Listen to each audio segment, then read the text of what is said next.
Sukad pagyod sa pagsugod og sangyaw ni Kristo sa Ebanghelyo nga iyang gidala, naglalis na ang mga tao. Sige nang linalisay niya ang isyo, tinuod ba nga si Kristo mao ang Mesiyas o dili. Niya ni sangko gyud nga gipatay siya. Hangtod karon sige lang yapong lalis o kinsa gyud tinuod nga sinugo sa Ginoo. Daghan na kayong mo claim nga ako mao si Kristo, ako ang tinuod nga gisugo or sugo sa Ginoo. Daghan na kay na lalis lang yapon hangtod karon siging lalis ana. Pero si Kristo simple kay solusyon. Mailhan nato ang usa ka tao, ang usa ka propeta, pinaagi sa iyang mga buhat na ay mini na asay tinuod nga propeta. Lingi ay mong tupad na unsa man ka, mini o tinuod. Ay daghan ra ba sa kayong musimba? Kamo diha nganong naa nga musdaplin diri mo panuol mo diri kay mahimo mong mini gina.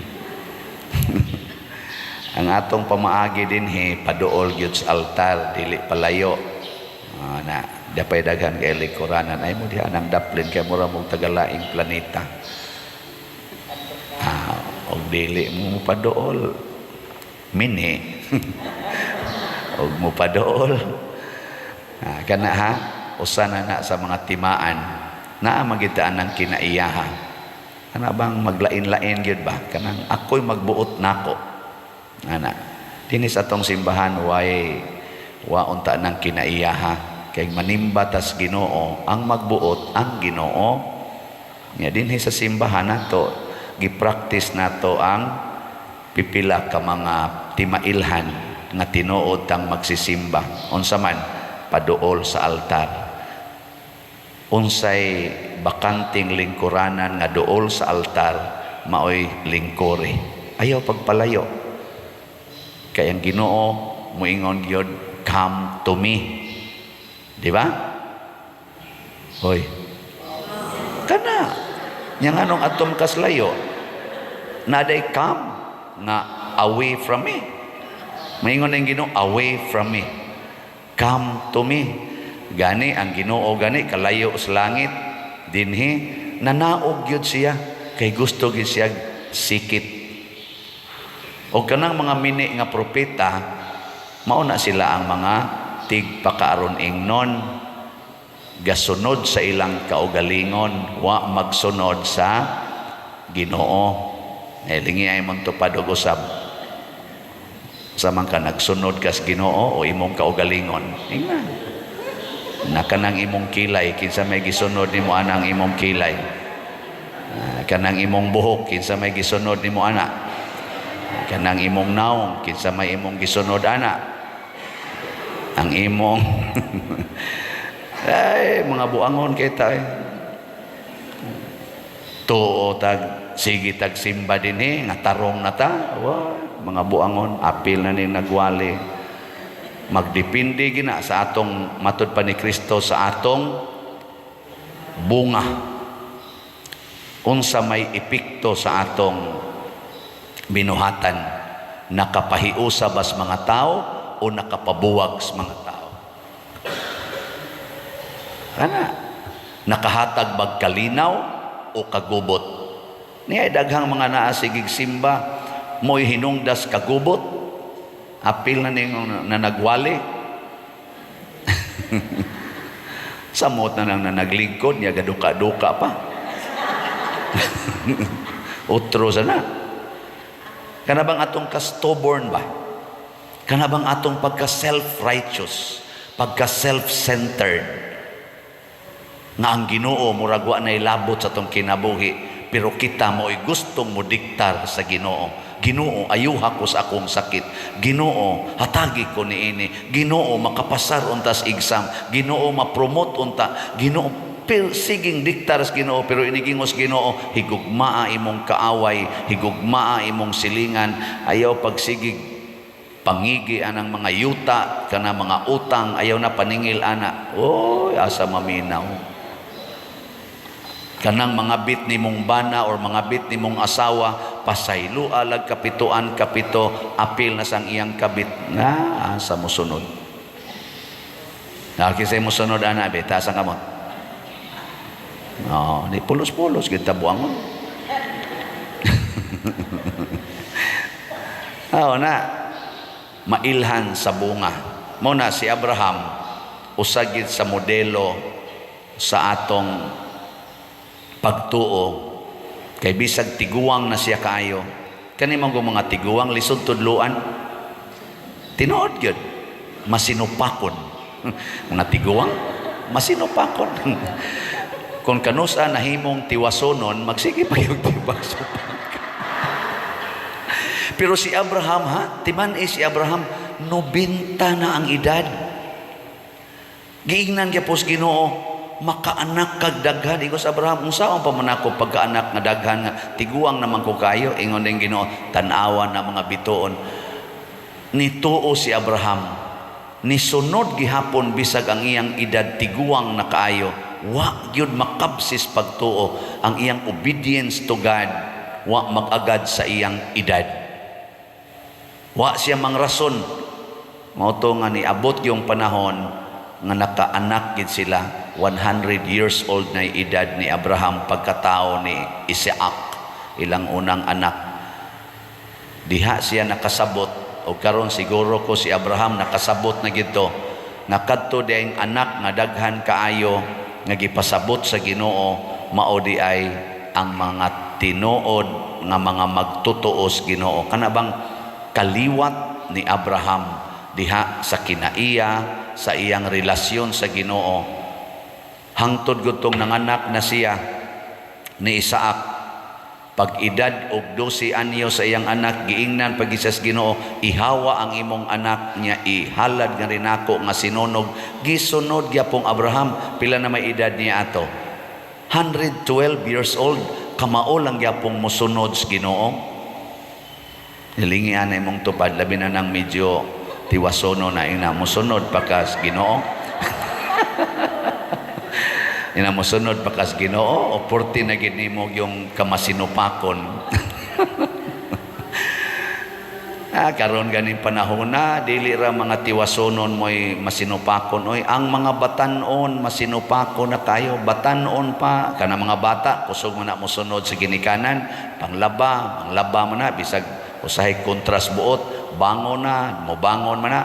Pero karon daghan na kay mga batanon, masinupako na kayo. Batanon pa gani nya ma-develop na nila, ini katiguang na parte na gina ka masinupakon. Mao na dinhis atong simbahan na atay mga role. Asa mo lingkod, unsaon paglingkod, unsaon pagsimba, natay role. Nga naman, training lang ni. Kay kanimang mga balaod, mao ni maghatag og maayong bunga. Mao na si Saint Irenaeus, gipakamatyan gid niya ang doktrina sa simbahan. Unsa may doktrina sa atong simbahan? Paghigugma ay kamo sama sa akong paghigugma kaninyo. No, hasta kaaway iyang gihigugma, patay siya. Gano, lingi ako nung naimong tupad na andam ka magpakamatay para nako. Sige, ingna. Kana di magina ninyo kaaway, kauban ra maginas pagsimba, pero ingna ko no, andam ka magpakamatay para nako. Sige. Wag yun mulingi. Klaro anang inyo mga nao. Hadlok ta magpakamatay oy para sa atong isig ka tao. Okay rag sila'y mamatay basta ako buhi lang ko. Mao na rong gubat ba? Tanawa unsa may gibarugan anang nagsigig gubat, mas maayog kamo maoy mamatay kaysa ako. Muna bombahan tagid mo maayo, rakrakan tagid mo maayo. Pero dili na maoy makahatag og maayong bunga.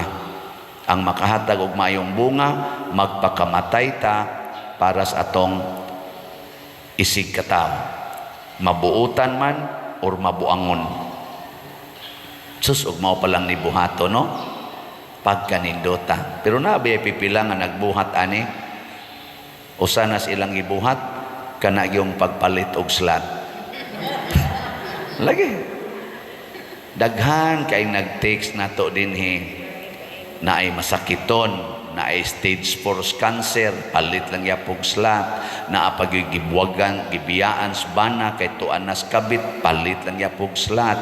Kay ngano man ang gugma nila dinhi sa simbahan labaw pa sa ilang paghigugma sa ilang kaugalingon. Mura makaingon ta ba nga dili babag ang akong sakit, dili babag ang akong kasakit aron muundang ko hatag padong sa simbahan. Dili gani babag ang akong kapobre. Sunan ka nang maninda lang sa bikiri. Kana bang tindira bas bikiri, mutigong pag yung kwarta para ipalit og slot. Driver og habal-habal, modalikyat pagidinhi gadas iyang ipalit og slot. Ni ano na nagdag sakyanan.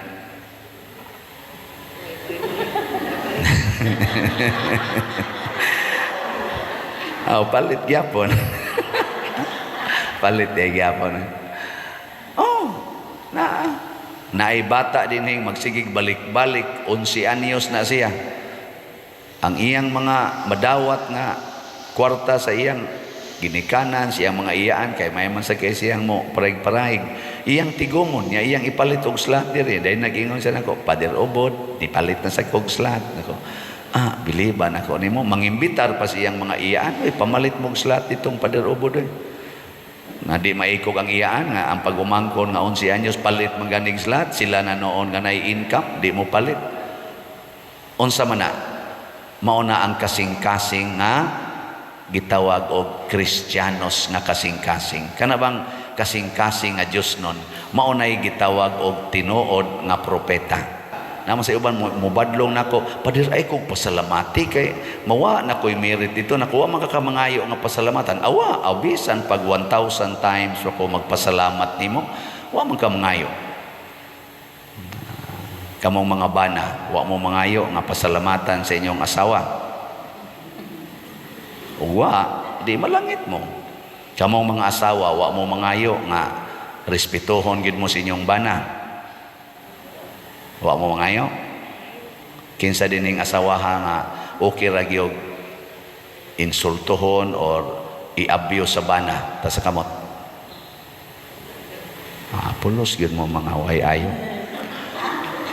Pagbag-o na, pagbag-o na. Kaya ikaw, Pader, okay ra ka, o binuangan ka sa imong parisyoner, okay. Okay ra kag libakon, okay.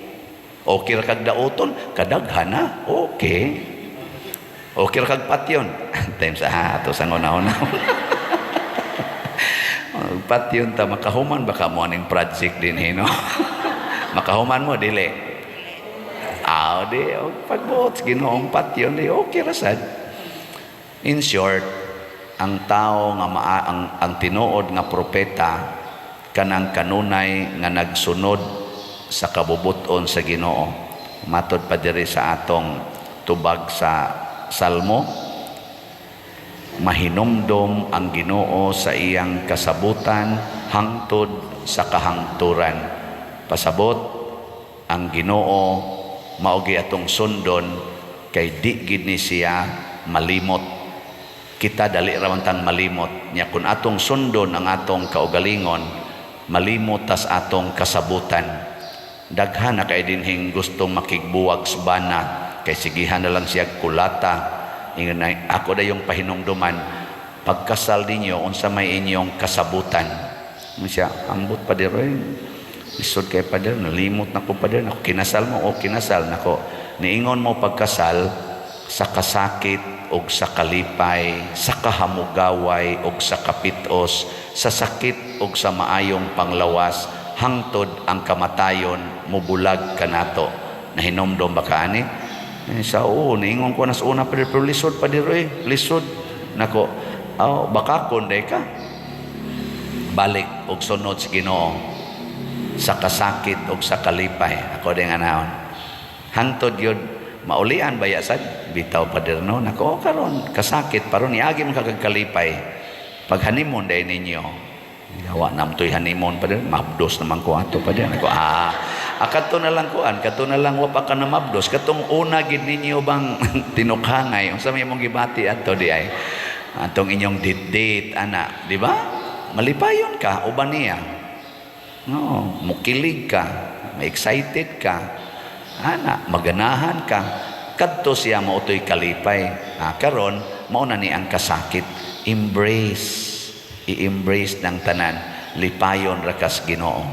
Nya abi ninyo mga igsoon, 100% sa misugot o misunod aning maong tambag.